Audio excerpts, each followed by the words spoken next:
بیا مونږ او تاسو ته سوچ پکار دی محترم چې مونږ دلته څه دپاره راغلي دا زمونږ ژوند او زندګي دا دلته د څه دپاره ده هسې نه مونږ د دغه 2 ورځو ژوند دپاره خپل دومره لوی آخرت تباه نه کړو هلته بیا محترمو صرف افسوس کېدی شي دنیا ته راوپسې نه وي هلته صرف بیا افسوس کېدی شي دغه ژوند او زندګي د هغې په لاس باندې نه درشي دا په خپرو باندې مونږ او تاسو تېرېږو دا مونږ تاسو ته یو سبق راکوي مونږ تاسو ته یو یاد راکوي مونږ هم د تاسو منطقي ځوانانو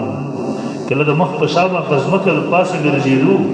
دا هم کله سوچ کې نه و راغلی چې یو ځل به مونږ هم مر راشي او د ځمکې د لاندې ته به راشو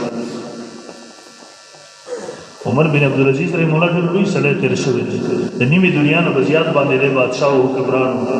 او دی یو داسې حکمران و چې د ځنګل ځناورو باندې هم د حکمراني و بادشاه چې کله وفات شو یو 2 کسه را روان دي په بارډر باندې د ځنګل په خوا باندې یو زمری ولګېدو یو پردی بیزه ماته کړه دا یو کس وایي انا لله و انا الیه راجعون هغه ورته ولې څه وشول دی ورته معلومیږي امیر المؤمنین وفات شو ورته تا ته څه پته ولګېده دی ورته کله چې امیر المؤمنین ژوندی و په ځنګل کې یو زمري او شرمخدار جرأت نشو کولی چې پردی بیزه ماته کړي پردی ګډه ماته کړي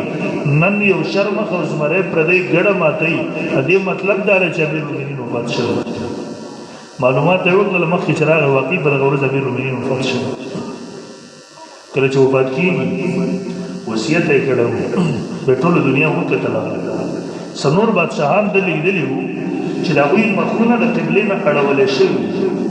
نو ده بیا وصیت کړی و زما مخ به وګورئ چې د قبلې نه نه یې اړولی شوی دا خو ډېر نیک سړی و عادي حکمران و بیا ټوله دنیا نه تماشه وکړله کله چې دفن کوو د اسمان نه دغسې یو چټۍ را روانه ده او په دا چټۍ باندې لیکلي براءة من الله د الله رب ذوالجلال د طرف نه براءت دی خلاصې دی عمر بن عبدالعزیز ته من نار جهنم د جهنم د اور او دا روښه راغله دغسې په دا سینه او په دا کفن په دا منځ کې ورغلی دغه لوی سړی و یو ځل جنازه باندې روان دی د بچیانو یو ځای کې کېناست امیر المؤمنین دی د نیمې دنیا نه په زیات باندې حکمران دی بادشاه دی خلق ورته راجمع شو امیر المؤمنین ولې دی یو ډېر پر اثر شیخ الحدیث صاحب رحمه الله نقل کړی دی یو ډېر مؤثر پر اثر واعظ کوي دی شروع شو وایو انسانه ته څومره کلک ژړوي دا ستا زړه څومره کلک دی دا د روزانه په بنیاد باندې ته ګورې ستا یو دوست ستا رشته دار ستا ملګری دا ستا سره دلته ژوند او زندګي تېروي نارمل ژوند تیرے خوراک کئی اسکاک کئی اٹھنا بیٹھنا لیٹنا رہنا سینا ژوند او زندگی دا رتا سره دا اچانک راوګرځي دی مړ شي دا ټول منظرونه ته وګورې د ستا د مخې سلګۍ ووایي ستا د مخې دی ته ورته زنه وتړې ته ورله سترګې بندې کړې ته ورله خپې سیده کړې ته ورنه کپړې وباسې ته ورته غسل ورکړې ته په تخته واړی راواړی ته ورته کفن ور واغوندې ته یې بیا د دې ځای نه په اوږو باندې چوت کې مقبرې ته ویسې جنازه ور باندې وکړې قبر ته یې کوز کړې او انسانه کله په دې سوچ نه کې چې نن یو بل راوغورځېدو سبا ته به زه هم دغسې راوغورځېږم نن چې بل له زنه تړې کله په دې سوچ نه کې سبا بل ما له دا زنه تړې نن چې بل ته سترګې بندې کله په دې سوچ نه کې سبا بل ما له سترګې بندې کله چې بل نه کپړې سري کې کله په دې سوچ نه کې سبا نه بل زمانه دا کپړې سري کوي وباسي به زه به پروت یم کله چې نن بل په تخته باندې غسل ورکې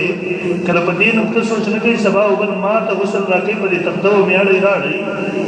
کله په دې سوچ نه کې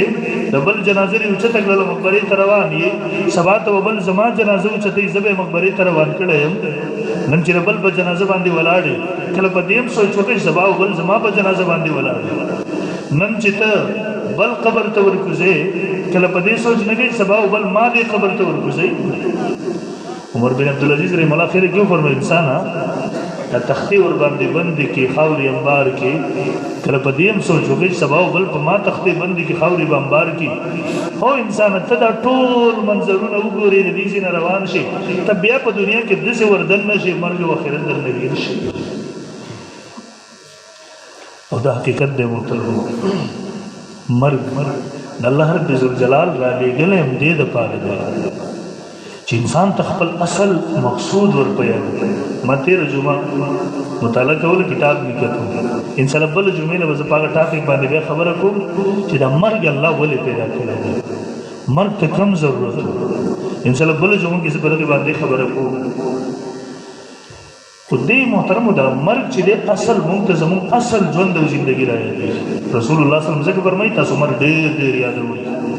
دا د دنیای لذتونه او خواهشات د انسان ختمي دي او یقینا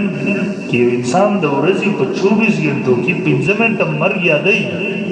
د دې انسان نبی ولی الله جوړي ایو بادشاہ دې ورور راهب عبادت گزار او عابد او نیک سره دې بازار لا یو طرف ته کله د دنیا سره تعلق نه ساتو زمون دین دغه سیمه د رهبانیت په اسلام د رهبانیت درس نه ورکوي مونږ ته اسلام ژوند او ژوندۍ راخی مونږ ته تاسو ربنا آتنا فی الدنیا حسنه وفي الاخره حسنه اسلام امتیازی شاندار ده اعتدال والا دین